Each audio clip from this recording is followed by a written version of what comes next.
Bueno, me llamo Joan Inot y los amigos me llaman el Chufa de siempre, y estoy en Xarxa Teatre desde hace 21 años y mi función aquí es de construir escenografía, pintar y hacer todo lo que los diseñadores de esta compañía, que son muy buenos todos, pues me piden. Y creo que cumplo una misión importante en esta compañía, porque si no, no estaría tanto tiempo, no estaría tan bien acogido aquí en esta compañía. Bueno, aquí veis una cajonera, que también, como la empresa necesitaba una cajonera y mi habilidad en la carpintería también es notable, pues hice una cajonera para que todo el archivo estuviese bien acogido.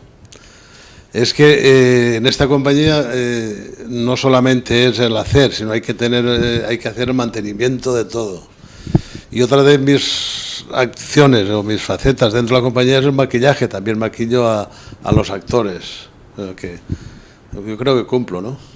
Bueno, en Xarxa Teatre ha significado pues abrirme un espacio nuevo, porque yo antes de venir a Xarxa Teatre hacía la función de artista fallero. He hecho muchas fallas en Burriana y mi especialidad siempre ha sido las construcciones. Entonces trabajaba mucho para Ferrer en fallas especiales y para otros artistas.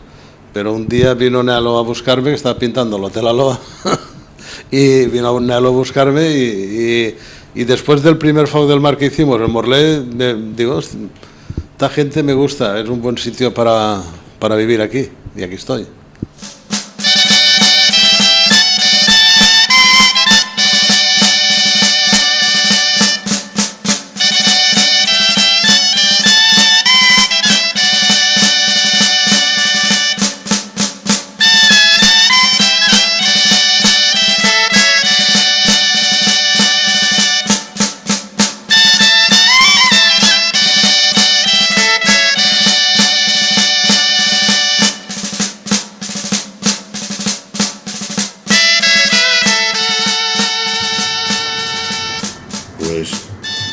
Muchísimo interés en conoceros, porque hace muchos años ya conozco a Xarxa Teatre y me quemasteis una camisa. Voy a pasar cuentas porque esto no sé, está claro. ¿Dónde se reclama esto? ¿O cuántas camisas habéis quemado en la vida? Yo creo que muchísimas, pero solo quemamos la camisa de la gente que se pone debajo de las chispas. Entonces, los jueces lo entienden así. Si es un espectáculo de chispas que está anunciado, que es una fiesta de bailar debajo de las chispas, el que te caiga una chispa en una camisa no se considera un accidente. Es la parte tuya que tú aportas por meterte debajo de las chispas. Eso sería como en la tomatina de Buñol reclamar que te han tirado un tomate. Que el juez se reiría una semana seguida. O sea, tú puedes reclamar que si vas por la calle te tiren un tomate, pero no en la tomatina. No, también tengo que reconocer que vuestros espectáculos apetece verlos de cerca. Sí, claro. Entonces son espectáculos, tanto en este caso la tomatina, como algunos de los nuestros, no todos, en donde efectivamente aquello que juega es no solo te entran visualmente, no solo te entran racionalmente, sino que te entran por el estómago, que los vives, que los padeces, que los hueles. La nit mágica se huele a pólvora, huele mucho a pólvora, y eso te enerva y te pone a 100, y luego el sentirte parte de una masa que está cantando, votando, gritando, apoderándose de la calle, son los dueños. Es más, yo suelo decir en la nit mágica que dónde se acaban mis actores y dónde empieza a actuar el público, porque el público pasa a ser en muchísimos momentos del espectáculo la parte principal, primordial. Pasan a ser los actores, el público pasa a ser la masa del público, pasan a ser los actores. O los corifeos. No, actores estelares. Es que una nit mágica que congrega habitualmente tantos miles de espectadores, según donde vayas tiene unas lecturas, y la lectura del juego de los actores con los demonios que hay allí, con los toros que hay allá, pasando por debajo de esta estructura, bailando debajo de estas chispas. Entonces, nosotros resulta que solo somos 14 o 15 personas y el espectáculo hay 5.000 y la gente se lo pasa pipa y nosotros vamos a nivel de tierra y no nos ven, porque porque yo creo que hay 5.000 actores en ese momento, y actores que nos sobrepasan, son más creativos, más brillantes que nosotros, por más experiencia que tengamos y por más que lo hayamos enseñado y por más que lo hayamos hecho. Es que eso es lo que se llama hacer magia. En nuestro tipo de teatro, llegar a comunicar eso efectivamente es lo que se pretende. Se pretende que el actor no sea única y exclusivamente una persona distante que analice, que critique, como podía pretender, por ejemplo, Bertolt Brecht en sus obras, que paraba la obra para que la gente dijera: ¿dónde estoy? ¿Qué me están contando? ¿De qué va esto? No me dejo llevar por la ficción, esta gente me está diciendo cosas muy serias, ¿no? En algún espectáculo como estos que hemos empezado ahora, tipo La Nit Mágica, la gente actúa. La gente actúa, los actores se podrían poner a un lado así y empezar a aplaudirlos. Y por eso en nuestros espectáculos terminamos siempre aplaudiendo a la gente. Es que actúas aunque no quieras. Viene un toro de carretilla hacia ti y te tienes que apartar. O sea, que claro que actúas. Pero no solo apartar, porque tú te puedes apartar por esquivar simplemente, en lo cual ya hay una coreografía de masas. Pero tú ves la actitud de la gente cuando viene el toro, que se le ponen a torearle, que le tiran, que no sé cuántos, que se ponen allí para proteger al que tiene miedo. No te preocupes, lo cogen del cuello, se lo llevan, se van debajo de un demonio, el demonio baja la carretilla, se tiran todos en tierra por debajo para estar debajo de las chispas, y hay un montón de gente en tierra alrededor de un demonio que tumbado en tierra con una carretilla así, ¿no? Entonces... Oye, esto cuando lo grabéis, pues tenéis muchísimas grabaciones, os reiréis cantidad, ¿no? No sé si de la gente o con la gente, pero... No, de la gente nunca nos reímos, o sea, lo que pasa es que sacamos su vertiente actoral, aunque ellos no piensan que yo de actor no sé, tengo miedo, no sé cuánto, me avergüenzo de tal, y de repente se encuentran ahí metidos con una actuación que realmente se sienten ellos fundamentales, están disfrutando, están viviendo, están...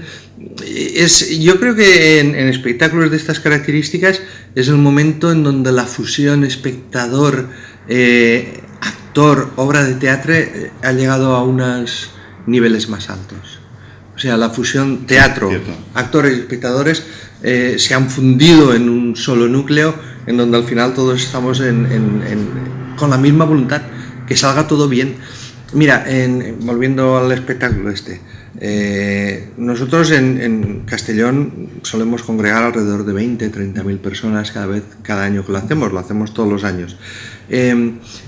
Leandre, el otro director de Xarxa Teatre, siempre suele decir: el día que la gente de Castellón diga por aquí ya no pasáis, nosotros no pasamos. Ni llamando a todos los policías de Castellón podemos pasar ante esa gente. O sea, no se pasa. Digo, mientras esas 20.000 o 30.000 personas sean un cuerpo unido defendiendo este espectáculo, es que todos defienden el espectáculo. Es que, por ejemplo, es sorprendente, en Castellón durante todo el año toda la gente en fiestas está tirando cohetes. Sí. Llega la noche mágica y nadie tira un cohete.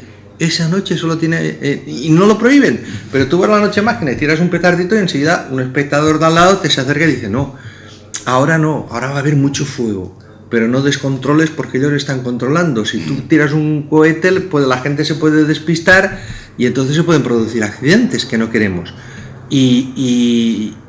Y a la gente que se lo has dicho les dicen: perdona, no tiro más. Y acaba la actuación y vuelve a tirar cohetes. Pero durante la actuación él va a vivir la Nit Mágica. Acaba la actuación y vida normal, ¿no? Y claro, durante la actuación él va a la Nit Mágica y quiere que seguir unas normas. Vamos a empezar bien. Tenemos un público que no te conoce, por lo menos Xarxa Teatre, sí. Pero a Manolo Vilanova no, seguramente no, o poco. ¿Quién es Manolo Vilanova? Bueno, yo soy una persona, estudié filología inglesa, en la universidad, en contacto con Manuel Ángel Conejero, me enamoré de la obra de William Shakespeare. Hubo un montón de años. ¿Y de las tazas? ¿Y de las qué? Y de las tazas. Eso fue luego. Luego. Luego de la universidad, cuando me fui a vivir a Inglaterra. Entonces yo me enamoré de aquello, se creó un taller universitario en la Universidad de Valencia y yo participé en él durante 2 años seguidos, y entonces tuvo un gustillo ya del teatro. A partir de ahí me fui a Inglaterra. El estar en Inglaterra me permitió estar en contacto con un teatro visual muy importante, un teatro visual muy importante. Yo, por ejemplo, tuve la gran suerte de ver el Teatro Negro de Praga cuando en España ni se sabía que existía ese tipo de teatro, o pude ver manifestaciones teatrales que incluían las grandes representaciones del National Theatre, de la Royal Shakespeare Company, y todo eso. Además me consideraba una persona muy fantasiosa, con muy pocas habilidades para dibujar aquello que soñaba, o con ninguna habilidad para narrar con calidad por escrito aquello que yo imaginaba. Entonces el mundo del teatro me vino como un anillo al dedo. Claro, estás cerrando todas las puertas y tienes Claro, que llegar ahí. el mundo del teatro me vino como un anillo al dedo, era un devorador de espectáculos de teatro. Y bueno, empecé en teatro escolar, en los institutos, en el Instituto La Vall d'Uixó, luego estuve también en el Instituto Ribalta de Castellón dirigiendo cosillas con alumnos y con gente que sentía un poco ese interés conmigo. Pensamos que teníamos que era una compañía de teatro. Había empezado, como te he dicho, en Vall d'Uixó con el Teatro Carbonaire, pero el Teatro Carbonaire no querían dedicarse profesionalmente a esto, con lo cual Mireia Marqués y yo nos salimos del Teatro Carbonaire. Tuvimos la gran suerte de, a través del taller del Colegio Universitario de Castellón, de contactar con Leandre Escamilla, una persona muy joven que estudiaba durante el día, por la mañana en el colegio, por la tarde iba a estudiar teatro en la Escuela de Arte Dramático de Valencia, un loco, un amante del teatro. Y él, prácticamente casi todo el taller del Colegio Universitario de Castellón se vino a integrar en Xarxa Teatre. Con alguna gente más de aquí de la comarca, pues conseguimos aquel colectivo de 7 personas que querían ser profesionales del teatro. Mientras tanto, ellos continuaban estudiando, todos han terminado sus carreras. Ahora, pues, por ejemplo, de aquel colectivo tenemos a profesores en la Universidad de Salamanca, tenemos gente que se lo ha dejado, otra gente que ha continuado teatro, otra gente que está en doblaje. Y de aquel colectivo 3, Leandre Escamilla, Mireia Marqués y yo, pues continuamos en activo aquí en Xarxa Teatre. Y lo conseguimos, y como no había teatros, porque no había salas teatrales, en la época Franco todos los teatros se dedicaron a otros menesteres y no había salas teatrales donde actuar, pues empezamos a actuar en la calle. O sea, y alternábamos pues cosas ya te digo, en la universidad, más de sala, más de teatro clásico, más de vanguardia, con fiestas más populares en la calle, porque nuestro mercado, eso sí, fue la fiesta. A nosotros nos ha marcado nuestro mercado. Aquí no había mercado para que hubiese una compañía de teatro profesional, había, de hecho, las que solo lo conseguían gente que eran 1 o 2 personas en la compañía, pero no había más posibilidad de poder vivir del teatro en esta tierra. Quizá en Madrid sí, quizá en Barcelona también, pero no en Valencia, y muchísimo menos en Castellón, y ya te digo Villarreal. Y entonces eso nos hizo que buscáramos un mercado, y el mercado lo encontramos en las fiestas populares de los pueblos, que luego, tras la muerte de Franco, estaban empezando a crearse, que se buscaban nuevas ideas, nuevas propuestas, que aquel espectáculo nuestro tan valenciano, tan orgulloso de ser valencianos, tan participativo, con la música de dulzainas, contando historias como La Bruixa Marruixa, cantando canciones tipo Joan Petit, fue acogido magníficamente bien, y en solo 2 o 3 años conseguimos llegar a hacer más de 100 representaciones al año, que era una burrada, dinero ya para ganar eso nos daba dinero para ir ganándonos la vida, y entonces sí que tuvimos la provocación artística de la Generalitat Valenciana, que entonces dirigía a Rodolf Sidera, que decía, su planteamiento era: todas las compañías valencianas sabéis moveros con 1 o 2 focos y no sabéis hacer nada más, porque nunca habéis tenido más dinero. Vamos a ver si conseguimos que algunas crezcáis. Y él creo que seleccionó 8 compañías. Rodolfo suele decir, puñetera casualidad, en Castellón solo confiaba en vosotros, y quería coger a alguien de la provincia de Castellón, y entonces os escogí. Y entonces nos dio 4 perras, con el cual pudiéramos crear un espectáculo que pudiese tener una presencia más importante. Y con ello pudimos crear el Dulzainero de Tales, que hace poco lo hemos vuelto a montar a petición, digamos, del público, y entonces eso consiguió que nos profesionalizáramos, que era la idea con la cual habíamos nacido. consiguió que ya con las carreras terminadas la gente se dedicara a hacer teatro y empezamos a crecer, a crecer, a crecer y ha sido hasta la llegada de la crisis un crecimiento constante. La crisis nos ha afectado como todos, no hay a nadie en este país que no le haya afectado la crisis económica. Pero tú has hecho una carrera natural, o sea, has llegado a ser el director de Xarxa Teatre, uno de los 2 directores de Xarxa Teatre. Sí, somos dos. La gente siempre nos pregunta eso, ¿y vosotros siempre estáis de acuerdo? No, no siempre estamos de acuerdo, pero cuando no estamos de acuerdo no lo hacemos. O sea, nosotros tenemos que estar los 2 de acuerdo en hacer una cosa.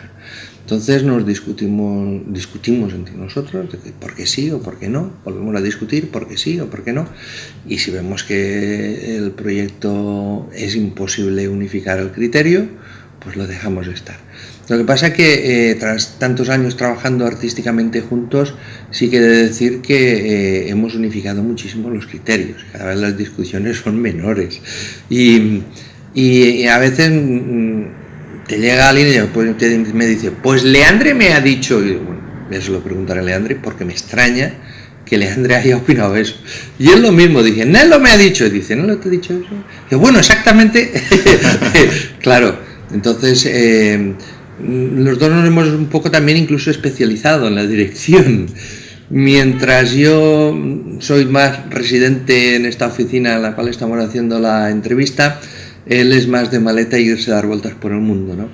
Él tiene más importancia en el momento de la puesta en escena y la puesta en escena con los actores. Él es muy brillante trabajando con los actores y trabajando con los espacios. Y yo tengo más, o tengo algo de importancia en el momento de la creación, de qué vamos a hacer, de cómo lo vamos a hacer, de cómo nos podemos plantear la escena, de qué vamos a sacar en esa escena para que tenga rendimiento, y eso conceptualmente se lo transmito a Leandre y luego Leandre con los actores lo ejecuta. Pero los procesos de nuestras obras son procesos de provocación continua, porque aquí se provoca a todo quisque, al que venga. Si viene un escenógrafo, la provocación va al escenógrafo. Cuando vienen las de vestuario, la provocación va al vestuario. Cuando viene, además, uno de los escenógrafos que más ha trabajado con nosotros, que es Amat Bellés, o Carles Abad, en eso coinciden plenamente los dos, suelen definirme como que llega, me explico de la siguiente manera: quiero hacer un espectáculo que sea un círculo, pero no quiero ver nada redondo. No quiero ver nada redondo en el espectáculo. ¿Cómo te hago un círculo sino redondo? Para eso eres el escenógrafo. Sí. Y de hecho, en procesos de creación ha habido ¿cómo te diría? Un deseo de crear tan potentes. Las discusiones aquí han sido tan tremendas. Escenógrafos, conmigo concretamente, Leandre, y está mirando verlas venir y venir, ¿no? Y a veces los escenógrafos lo comenten y se viene a mí, ¿por qué no es esto? ¿Por qué no es esto? Y porque, como te he dicho, yo creo que tengo una dificultad de expresar aquello que intuyo. Es que no lo veo. Si lo viera, pues lo diría bien. Pero es que no lo veo. Pero intuyo que ahí hay un camino. Pero si no hay camino. Pero es que yo intuyo que ahí hay un camino. Debe de haber un camino. Pero si no hay camino, es que lo hemos de encontrar. Es que ahí hay un camino. Entonces eso hace un trabajo difícil. Yo creo que tanto Amat Bellés como Carles Abad como Joan Ninot. No, es que lo estás poniendo difícil. Quiero agradecerles. Quiero un círculo sin círculo. Aquí hay camino, pero no hay camino. O sea, claro. Quiero agradecerles la paciencia que han tenido conmigo para hacer una cosa una vez, para volverla a hacer, para hacerla. Concretamente en el espectáculo Vélez Events, Amat tiene, algún día lo vamos a publicar, porque esos son trabajos muy interesantes, ¿no? Algunas cosas en nuestros libros ya aparecen, algunos dibujos de cosas que se han hecho y eso. Pero creo que llenó un blog entero de propuestas de escenografía para Vélez Events, que era un barco medieval y un barco petrolero, que se tenía que convertir en un barco petrolero. Entonces, medieval, mentira, antiguo, griego, pero tampoco sabíamos cómo. Y mientras a nivel espacial se encontró como los espacios que tendría los diferentes niveles, alturas, amplitudes, estrecheces, todo eso lo conseguimos definir inmediatamente. ¿Cómo vestir eso? Tardamos de ayuda, pero que veían que no llegábamos. Y me acuerdo que llegó aquí un día Pascual Arrufat y Carles Abad, con un dibujito, creo que lo habían hecho con una servilleta, en un bar, un dibujito. Teníamos ya la base sobre la que partía y había que vestirlo, que era la vestidura, lo que no sabía. A lápiz, que habían dibujado una especie, porque el concepto que les daba era que tenía que ser un objeto que al poner la última pieza se supiera lo que era, pero antes de poner la última pieza no se descubriera lo que era, ¿no? Entonces llegaron con unos dibujitos y dije, no me has pensado que esto podían ser murales de madera que nos hiciera Marcelo. O sea, el peor dibujo que presentaron, o sea, era el concepto, ¿no? Era la idea. Era el concepto, era la idea. Y yo lo miré y dije, genial, vámonos a hablar con Marcelo, que vive aquí al lado. Y nos fuimos a hablar con Marcelo, que entonces él era inspector en el cuerpo de enseñanza. Aquello corría mucha presa, íbamos a inaugurar el túnel del Canal de la Mancha, y había mucho trabajo que hacer. Marcelo, recuerdo que no había cogido las vacaciones, se adelantó las vacaciones, se cogió el mes que tenía de vacaciones para poderlo hacer y se puso a trabajar como un descosido, y luego nos salió una escenografía brillante. Pero esa lucha constante que yo mantengo, por ejemplo, con escenógrafos, con gente de vestuario, Leandre la mantiene con los actores. Leandre dice que, tal como explicaba Meyerhold, uno de las personas que admiramos en esta compañía, un autor ruso que fue luego un director ruso brillante que fue asesinado por Stalin, como casi todos los autores brillantes comunistas, no estoy diciendo que era de derecha, eran comunistas, pero claro, pensaba, y eso era un valor en aquella época. Pues bueno, Meyerhold solía decir, decía, y Leandre eso lo tiene muy aplicado, que un director con el actor tiene que pelearse, y la palabra concreta es, aunque sea cuerpo a cuerpo, pero hay que pelearse, no hay que dejarle salirse con la suya, hay que pelear con él para sacarle. Y con los actores también, el mismo proceso, eso lo tenemos con los actores, te dicen, tú dime lo que quieres que te haga y yo lo haré, y nosotros decimos, no, tú proponme que yo aceptaré. Entonces es un trabajo un poco de creación en donde todos participamos en ese proceso de creación. Pues eso te lo podrás encontrar con la música, con el vestuario, con las luces. Nuestro director técnico explicó que en una hora le habíamos, la consigna era, no tiene que poner usted nada de rojo. Y él no sabía trabajar sin poner rojo. ¿Cómo nos tenía él que engañar a nosotros para que no viéramos el rojo de que aquella funcionaria, ¿no? Entonces, que nosotros le diéramos el visto bueno a los diseños de luces cuando él quería poner rojo y nosotros le habíamos prohibido poner rojo, ¿no?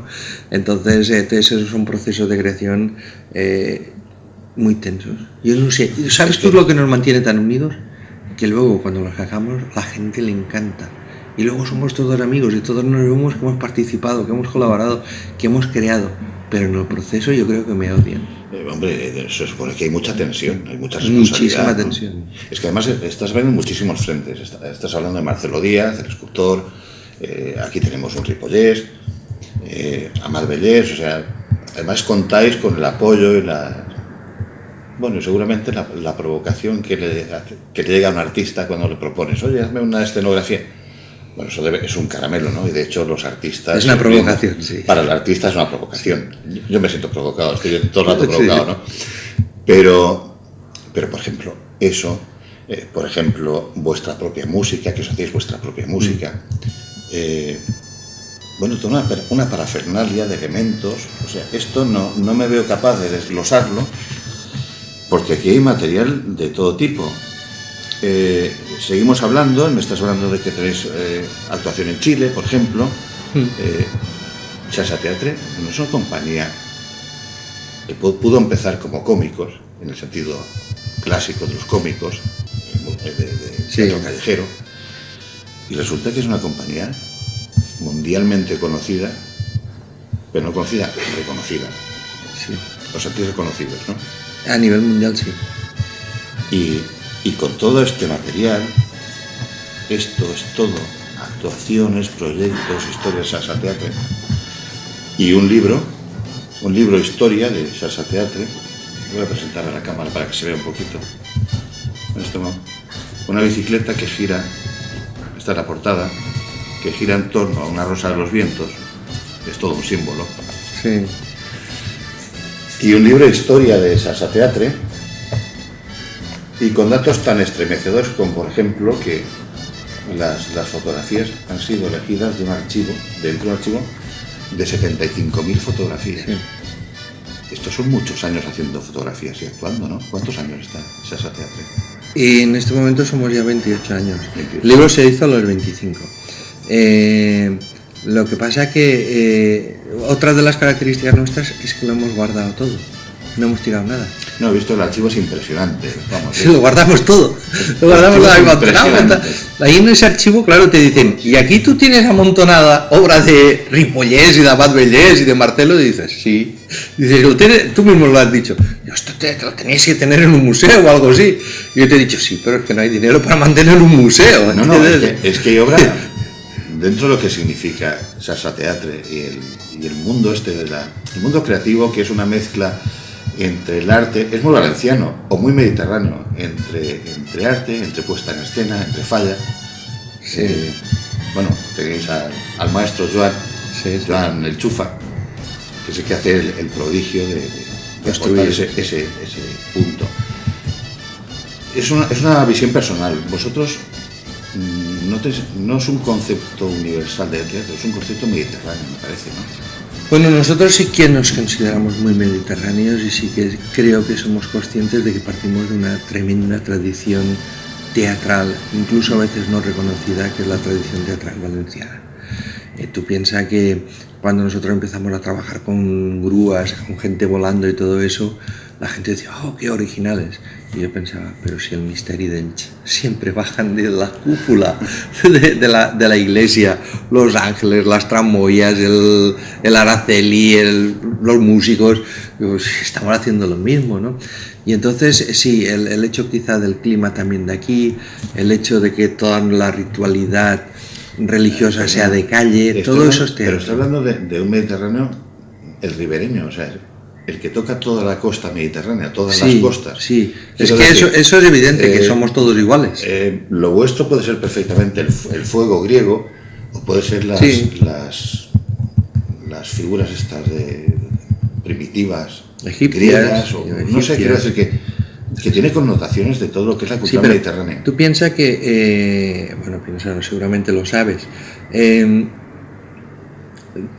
tras el gran declive de la humanidad que vino tras la caída del Imperio Romano, desaparecieron todos los caminos, todas las carreteras.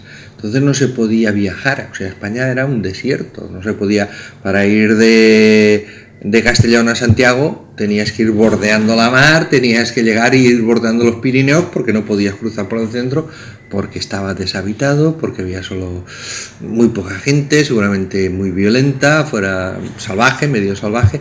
Entonces la manera de comunicarse era al mar. O sea, los barcos iban fácilmente por dentro del Mediterráneo, y eso ha sido siempre así. Los fenicios vinieron primero. Los piratas también. Los piratas cuando a los estados les ha interesado. Solo han habido piratas cuando a los estados les han interesado. De acuerdo. A los bereberes estaban porque a los señores turcos les interesaban. Los corsarios estaban porque al rey de Inglaterra le interesaba. De acuerdo. Y seguramente los españoles, cuando no hemos tenido práctica de piratera, pero ha sido siempre cuando a los estados les interesaba, ¿no? Pero más que eso ha sido la comunicación. Era muy fácil comunicarse por el mar. Por eso Colón se fue a las Indias por mar, porque era fácil ir por mar. Porque si no, tú imagínate la ruta de la seda para ir hacia la China, pues tardaban años en ir con todos los bandidos, con todas las caravanas, con toda la protección. Era imposible ir por aquellas zonas. Y Colón buscaba ir por mar porque era lo fácil. Entonces el mar nos comunicaba, o sea... aquí los fenicios fueron los primeros. Los fenicios no iban con guerreros, iban comerciantes a comerciar con la gente de este lugar. ¿Le gusta esto? Sí, bueno, yo se lo cambio por eso que tiene usted. Y entonces cogían lo que unos les daban, dejaban otro material y se iban, y hicieron el gran negocio precisamente comerciando. Evidentemente el mar también se ha utilizado para nivel de guerrero, pero a mí me gusta que sea un nexo de unión, y el Mediterráneo sea un nexo de unión impresionante. Por eso hay tantas similitudes entre las fiestas que celebramos nosotros y las fiestas que se celebran en el norte de África. Muchas de las fiestas tradicionales de nuestros pueblos de interior son idénticas a fiestas tradicionales de los pueblos del interior del Rif. Igual, son iguantas, es lo mismo, ¿no? La dulzaina es el instrumento por excelencia también en Marruecos. O sea, ese es el instrumento marroquí. Entonces, todo ese concepto de unidad mediterránea lo tenemos. Nosotros lo que pasa es que no conocemos las fiestas del Rif, o nosotros no conocemos las fiestas alguna conozco, pero poquito, de los pueblos de interior de Italia, o no conozco las fiestas de Grecia. Entonces, como nosotros salimos siempre de aquello que conocemos para crear una obra contemporánea vendible internacionalmente, nosotros lo que sí que hemos vivido, por ejemplo, son las santantonadas de Forcall. Nosotros lo que sí que conocemos es, por ejemplo, el Misteri d'Elx. Nosotros lo que sí que hemos visto es los toros de calle por nuestros pueblos, por las calles de nuestros pueblos. Entonces, toda esa plasmación de diferentes fiestas, músicas, actitudes, comportamientos, todo eso es el material a partir del cual Xarxa Teatre trabaja. O sea, hay fallas. Y yo decido hacer un espectáculo de fallas. Y no te puedes imaginar el mundo de la intelectualidad en aquella época nos ponían a parir. Porque hubo un momento que aquí ser fallero era lo peor que podía haber bajo la capa del mundo. Y Xarxa decía hacer un espectáculo de fallas. Nos pusieron a parir como no te puedes imaginar. Pero, a ver, ¿por qué? Por la carga irónica y satírica. No, porque hubo un momento en que las fallas fueron utilizadas muy políticamente y representaron, yo creo que los últimos poder del franquismo en Valencia fueron el mundo fallero, tal como era. Y entonces todo el ambiente progresista y toda la intelectualidad, toda era de vanguardia, estaba contra las fallas, porque era lo que se utilizaba para defender el franquismo. Entonces nosotros decidimos salir a hacer un espectáculo de fallas donde no criticábamos la falla, sino que reivindicábamos la fiesta de fallas. Y lo decidimos hacerlo con aquella estética tan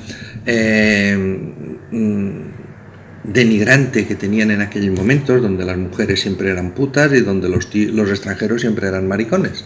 Y entonces decidimos nosotros romper con aquella estética. Intentamos hacer como una evolución de las fallas que no habían tenido porque había habido una guerra civil, que era qué hubiera pasado si Miró o Picasso hicieron una falla una vez en su vida, ¿no?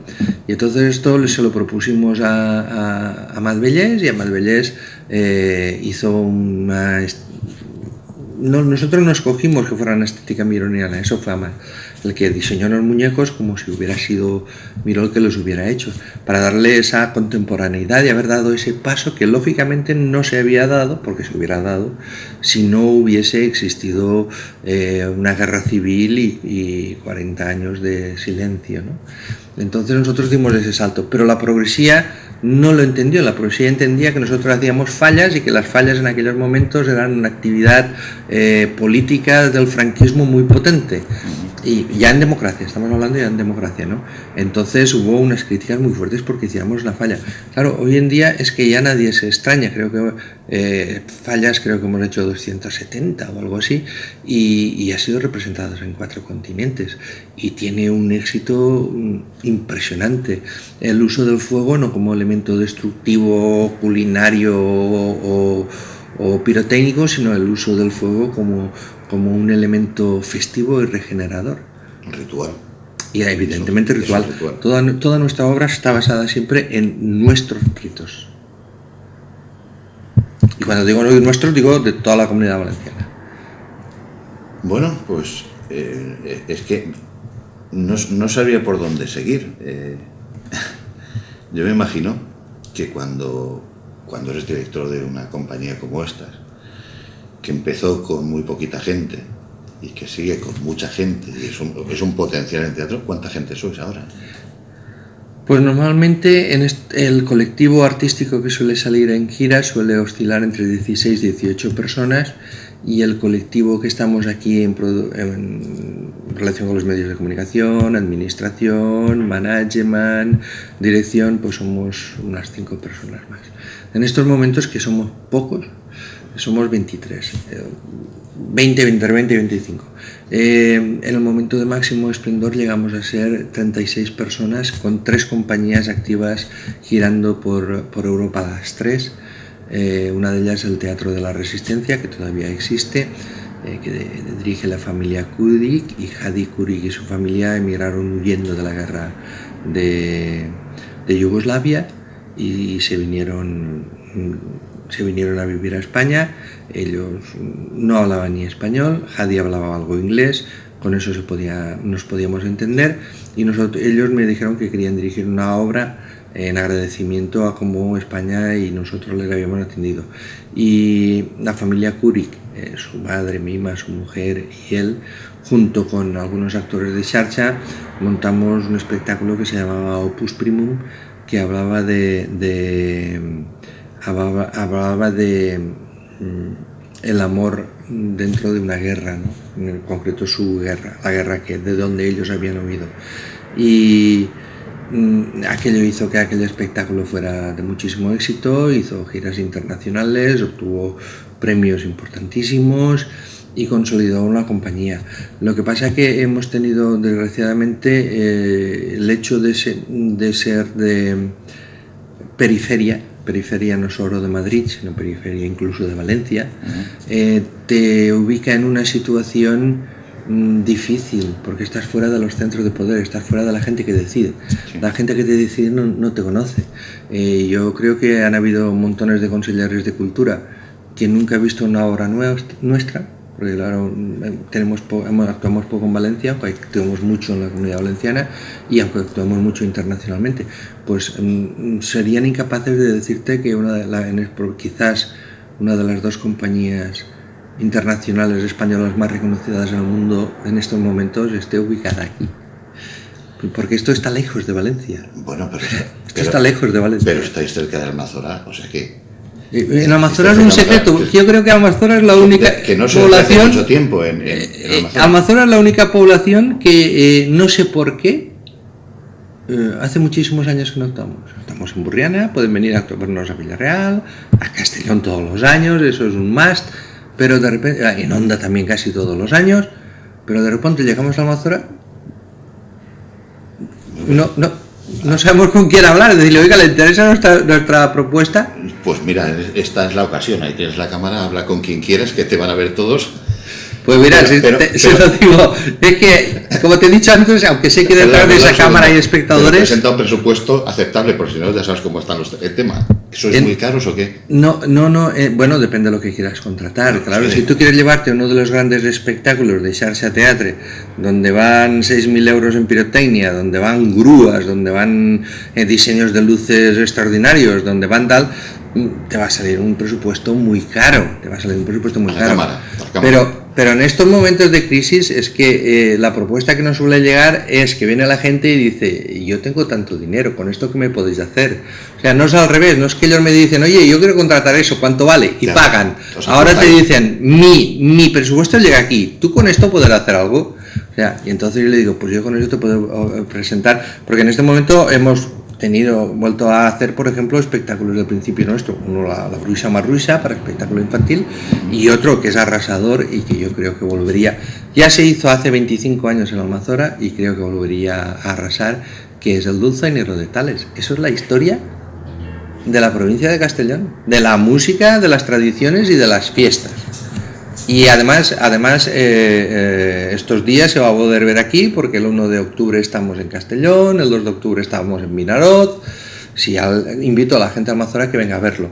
Y si le gusta, solo si le gusta, luego que les digan a quien sea que, oye, esto también lo podemos traer, porque tampoco es tan caro como dicen. Porque claro, cuando hablamos de espectáculos tipo Proserpina, tipo el G178, claro, el G178 que lleva 50, entre actores y músicos, 50 personas en escena, es que es caro, claro que es caro, es que no puede ser barato, pero que claro que no solo tenemos esa oferta muy cara que nos lleva por delante en el mercado internacional. Tenemos propuestas ideales, creo yo, y de éxito garantizado, porque eso sí, para la Comunidad Valenciana. Sí. El Dulcinero de Tales es una obra que yo creo que hay que ver, y más si eres de la provincia de Castellón. Bueno, pues dicho queda y esperemos volveros a ver pronto y volveros a disfrutar pronto. ¿Qué pasaría si os ofrecieran un teatro? Hemos hecho cosas en teatro y creo que dan una manera muy brillante. ¿Pero estaréis cómodos en un teatro? Nosotros dirigimos hace poco la Filla del Rei Barbut en el Teatro Principal de Valencia, de Castellón, en el Teatro Principal de Castellón, y la Filla del Rei Barbut era un reto muy importante para todos, era un reto muy importante para los propios actores, toda la gente que participábamos ahí, y yo creo que conseguimos sacar, era un poco una ópera maldita en Castellón. Ahora si quieres te hablo de la ópera y por qué le digo que era una ópera maldita. Y yo creo que le sacamos la maldición. En este momento todos los que vieron esa representación les encantaría volver a verla. Esa representación, vaya, porque fueron ¿por qué? ¿Porque ibais todos de amarillo o algo? No, maldita no, la maldita no fue por nosotros. Maldita, la Filla del Rei Barbut se había hecho con anterioridad, se había hecho 2 veces. Una en el año 40, es una obra de Matilde Salvador y Manuel de Segarra, poeta castellonense y la compositora Matilde. Resulta que esa obra tenía la particularidad de que nunca se hizo con medios. Hacer una ópera sin medios significa músicos adecuados, medios significa cantantes que lleguen a lo que la partitura exige, medios significa vestuario. Entonces, en el año 40 fue un clamor de la gente de Castellón el hacerla, porque es la leyenda del Tombatossals, porque estaban todos detrás de ella. Hubo intentos de que no se hiciera, entonces, porque estaba valenciano, simplemente estaba valenciano, querían que no se hiciera, a pesar de que es una ópera costumista y muy de la moda contemporánea de aquel momento, que era lo que trabajaba Matilde, y fue un éxito tremendo, pero no se volvió a hacer hasta 25 años después. 25 años después, otra vez la Sociedad de Castellón, porque en ambos casos había sido la gente de Castellón, la sociedad hizo un esfuerzo tremendo para volver a sacar la obra, pero de nuevo sin medios. O sea, la sacaba la voluntad de la gente, porque, por ejemplo, la ropa, creo que fueron la ropa de la Filla del Rei Barbut, creo que había sido la de la infantona del año anterior, de la infantona, mentira, de els Cavallers de la Conquesta, de Naviolant, de los caballeros. O sea, la ropa la habían sacado del mundo de la fiesta de diferentes colectivos que les había pasado la ópera. Habían combinado ahí que había algún cantante que era profesional con otros cantantes amateurs. No había podido haber ni siquiera un ensayo general, no ya ensayar la obra, un ensayo general. Estás contando la historia del teatro, nunca hay medios. Claro, y no, sí, si no, no hay ópera, sin medios no hay ópera, eso te lo puedo garantizar yo. Y entonces un planteo de músicos a mitad de la función de que si no les pagaban no terminaban de actuar la obra. La familia de los homenajeados de Manuel de Segarra yendo a su casa al banco, porque estaba el director del banco viendo la obra, que le diera dinero para sacar dinero y ir a pagar a los músicos. Más de media hora de intermedio mientras iban al banco por la noche a sacar dinero, porque estaba el director del banco allí, y poder pagar a los músicos. La escenografía que ya hizo el Chufa, que ya hizo el Joan Ninot y Amat Bellés, tenían 5.000 pesetas de presupuesto. Está apuntando que 5.000 pesetas. Tenían 5.000 pesetas de presupuesto. ¿Cómo van a hacer una ópera así? Claro, como el director sí que era un amigo ¿De qué estamos hablando, más o menos? Eso es el 82. Pues 5.000 pesetas tampoco podría sacar de grandes apuros. Nada, no podían hacer nada. Entonces, con el director, que era un amigo de Matilde, terminó la obra y dijo, esto ha sido un desastre maravilloso, pero un desastre auténtico, porque es la voluntad del pueblo que la sacaba, pero sin medios para ello, porque si necesitas cantantes que lleguen a estas notas y tus cantantes no llegan, pues no van a llegar y la obra se va a ir al carajo. Entonces la obra pasó a ser muy denigrada por alguna gente de la cultura. Yo creo que a esa obra nunca le han perdonado dos cosas. Primero, que fuera hecho por una mujer. Tú piensas que la primera ópera en valenciano la hizo una mujer, la hizo Matilde Salvador. En toda la Comunidad Valenciana la hizo Matilde Salvador. El hecho de que fuera una mujer la que había cogido ese protagonismo de llevar al valenciano a hacer una ópera, eso por alguna gente muy conservadora no fue aceptado. Otras críticas se les tiraban en cara. Encima, esa mujer resulta que no había hecho los cursillos de la sección femenina que se hacían en los años 40 y 50 y que estaba en posturas progresistas en los años 80 y pico, con lo cual había una reacción muy en contra, ¿no? Injustamente, y luego las representaciones que debieron ser como debieron ser. Yo no he visto ninguna como ella. Yo admiro tanto a Toni Porcar, que dirigió la segunda, como a quien se atreviese a dirigir la primera versión. Los admiro porque sin nada, hacer lo que hicieron es para hacerles un monumento. Es que dices, es que no tenemos nada y vamos a hacer la ópera, el teatro principal. Y eso cambió porque con nosotros Castellón Cultural ya disponía de medios y dijo, no, vamos a hacer una producción de ópera. Y nosotros buscamos, y ya empezamos a buscar a gente de la ópera, pues por ejemplo la selección de los cantantes. Cuando empezamos, Matilde estaba todavía viva. Matilde nos sugirió personas valencianas, cantantes valencianos, que ella había pensado que serían adecuados para sus personajes. Posteriormente, por desgracia, poco antes de estrenar la obra, Matilde murió.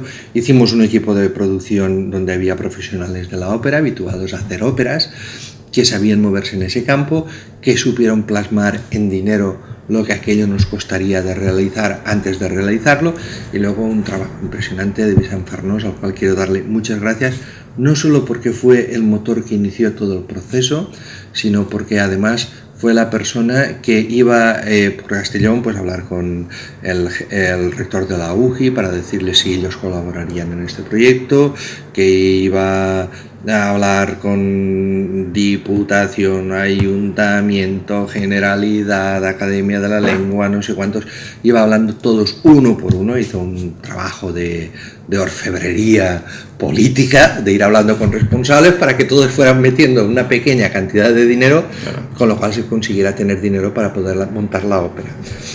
Eso era muy peligroso para nosotros, porque probablemente éramos los primeros que se enfrentábamos a esa ópera, disponiendo de los cantantes que habíamos querido, disponiendo de los músicos que habíamos querido, habiendo escogido nosotros mismos el director de la orquesta, habiendo escogido la gente de vestuario, y habiéndoles dado medios para que pudieran trabajar, no como el año 80 de 5.000 pelas. Oye, ¿Qué hago con eso? Se me está ocurriendo, ¿y hay alguna obra que Xarxa Teatre no ha hecho y le gustaría hacer? ¿Hay alguna espinita clavada, alguna cosa pendiente?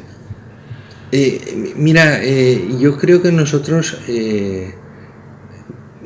las obras muchas veces nos tardan mucho en salir, porque por ejemplo yo siempre estuve, yo diría que 15 años, queriendo hacer una obra sobre los toros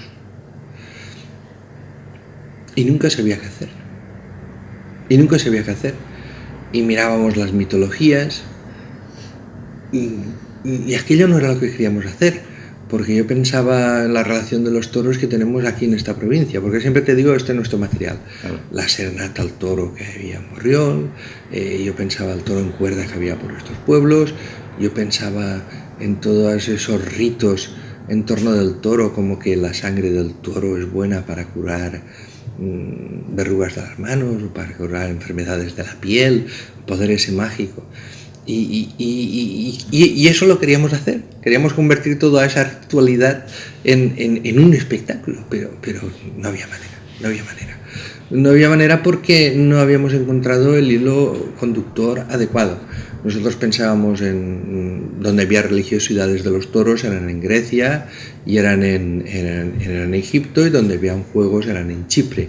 Entonces Estabas en un círculo pero sin círculo, ¿no? Es que eso no era lo que nosotros queríamos hacer, y ese era el problema. Nosotros queríamos hacer lo que pasaba aquí. Hasta que descubrimos un librito que se llamaba Juegos y Ritos del Toro, que fue escrito en el año 50 por un sacerdote que fue su tesis doctoral mientras estaba estudiando en Roma, estaba estudiando teología en Roma, y allí lo hizo un poco intentando contestar la pregunta ¿por qué hay toros en la península ibérica y no lo hay en el resto de Europa? Porque el euro era un animal que estaba en toda Europa. Lo mataron en toda Europa y aquí se mantuvo. Se mantuvo, ¿por qué? Por una relación con la fiesta, por una relación... Y entonces él hizo un estudio impresionante que yo recomiendo a todo el mundo, a través de las tradiciones y los rituales que hay en donde aparece el toro, ver de dónde provenía. Y llegó a la conclusión de que una sociedad que había generado un rito muy especial era los pueblos ibéricos, la cultura ibérica, que había generado dioses en torno a los toros, y esos dioses habían creado un poder mágico, un elixir mágico, que era la sangre del toro. En esa cultura no se mataba al animal, pero tenía que haber derramamiento de sangre para que hubiera magia, para que hubiera poder divino. Y a través de él analizaba diferentes ritos que todavía han sobrevivido. Algunos están como los toros de San Marcos, la fiesta de los toros de San Marcos, que todavía se celebra hoy en día. Los analizaba a través de toda la historia y cómo se iban llegando hoy en día, el toro nupcial extremeño. Analizaba todos esos toros. Y entonces yo leí aquello y dije, este hombre, está hablando de nosotros. Está hablando de lo que nosotros queremos hacer. Entonces, eso nos dio la gran pista de perseguir qué es el toro de San Marcos. Y entonces descubrir que todavía hay pueblos de Jaén en donde se está haciendo la fiesta del toro de San Marcos, que mantiene fielmente todo el aspecto ritual. Se hace diferente, pero la ritualidad de cómo se tiene que hacer, que los toros tienen que entrar dentro de la iglesia porque tienen que ir a misa y luego de misa vuelven al campo, que los toros van libres por la calle y la gente los torea por la calle, toda esa ritualidad que... Eso es una provocación para ti, ¿no? Todo eso era una obra de teatro, claro, pero primero tuvimos que seguir un proceso de investigación para aclararnos nosotros lo que queríamos decir, que a través de este libro nos dio unas pistas, nos abrió, y entonces pues fuimos capaces de generar un espectáculo de los grandes y bonitos que nosotros hemos hecho, que es el Deus o Bestias, un espectáculo que ha dado la vuelta al mundo y que creo que es uno de los espectáculos que yo me encuentro muy satisfecho. Hay algunos de los que me encuentro satisfecho y unos poquitos que me encuentro muy satisfecho. El Dioses o Bestias yo lo incluiría en los que me encuentro muy satisfecho. ¿Echas de menos actuar? Por suerte ya vuelvo a actuar. ¿Vuelves a actuar? Sí. Tuvimos un espectáculo que nos ha hecho en España que se llamó... Perdona, el comentario es porque... A ver, cuando uno es actor siempre es actor, ¿no? Sí. Y cuando te tienes que meter en cuestiones administrativas me parece que es un poco frustrante, ¿no? Organizativas y cosas. Eso es la necesidad de, para hacer esto yo necesito chufillas, por favor. Necesito que esto funcione, ¿no? Entonces tú piensas que nosotros somos de una tierra donde no había teatro y no había un productor teatral. O sea, la palabra productor teatral, quizá la primera vez que se empezó a utilizar en Castellón era cuando Xarxa empezó a hablar de producción teatral y de productor teatral. Aquí el teatro antes, en Castellón, antes de nosotros, estaba pues el Chirri, que era uno solo, que vivía allá en el Sports de Morella.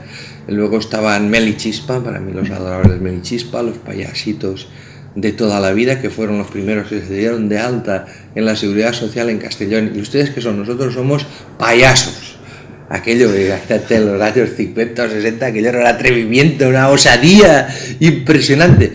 Pero esas eran nuestras referencias, porque otros intentos la gente simplemente emigraba, se iba afuera, y nosotros coincidimos en el tiempo cuando vino Universal Comics, que eran 2 personas, pero que ya nos enseñaron que se podía vivir como teatro profesional en Castellón, y aquí no había nadie que tirara adelante. Entonces, yo no lo sé, pero quizá eso luego por aptitudes o por lo que sea, yo me empecé a dedicar hacia ese mundo en donde la mayor parte de los actores o artistas no quieren saber nada.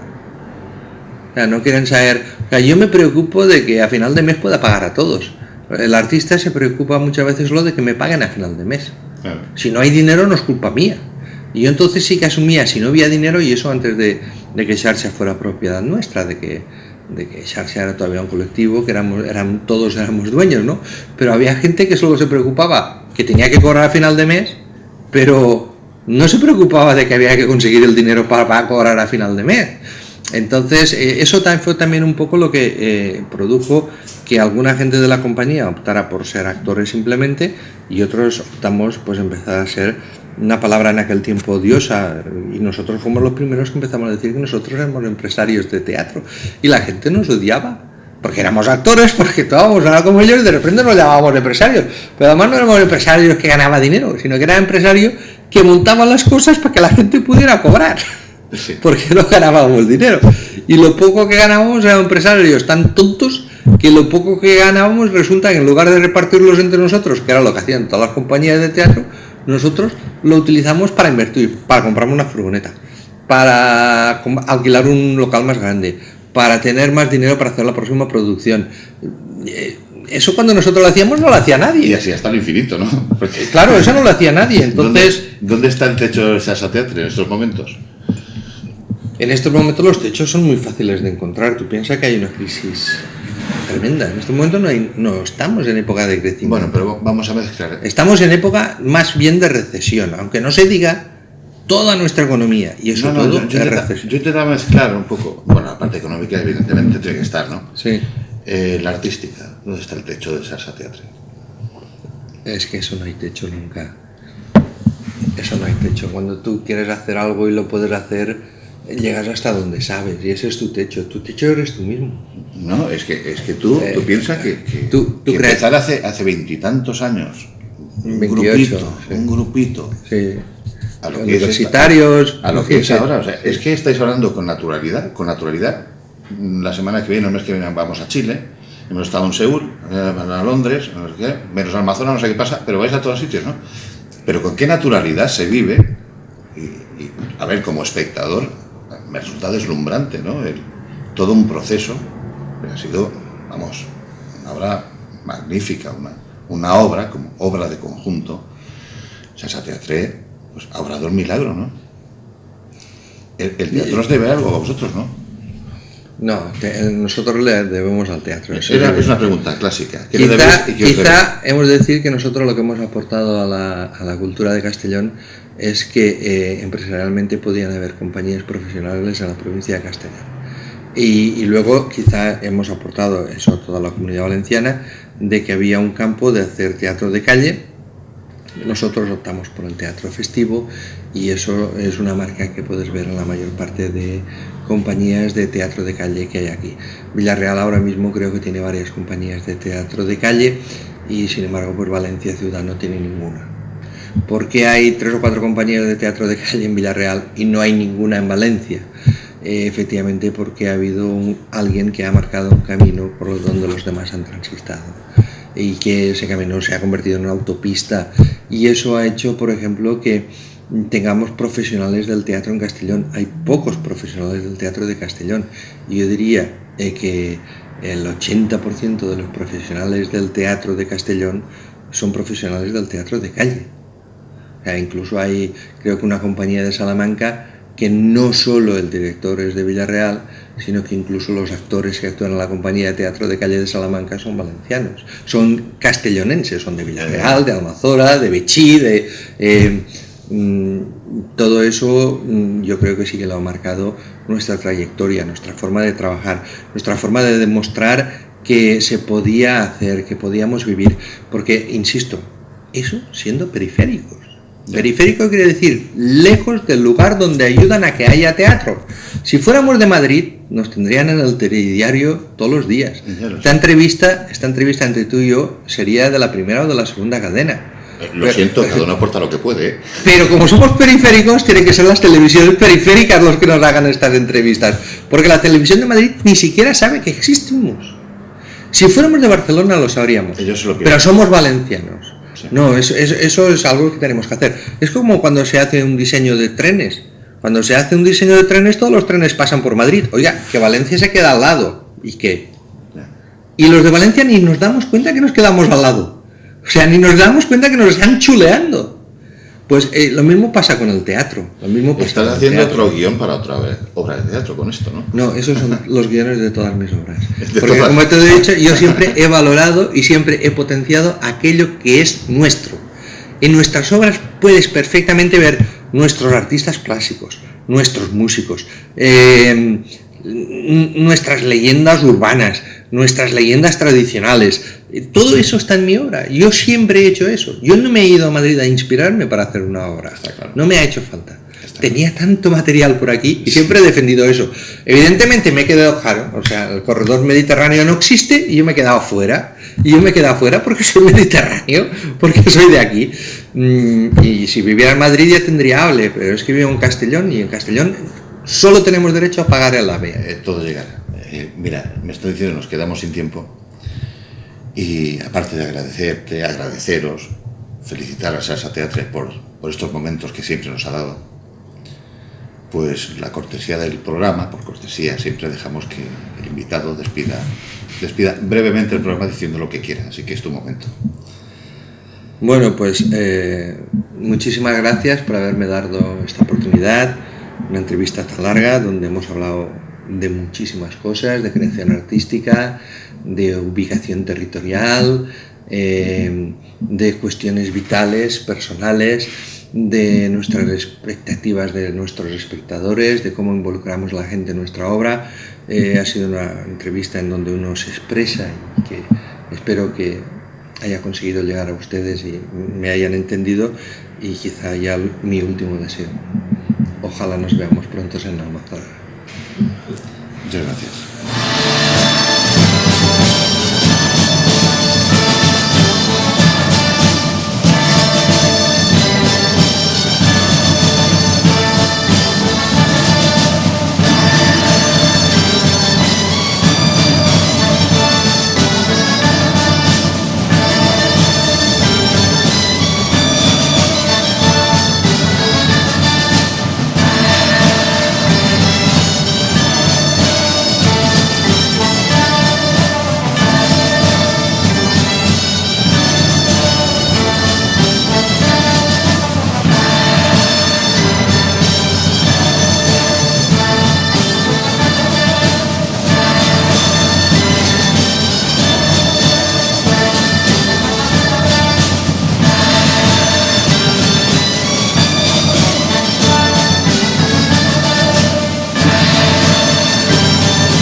Bueno, dicen que esto del teatro te cambia de mentalidad, te gira el cerebro al revés y tal. Es una experiencia bonita, pero yo no me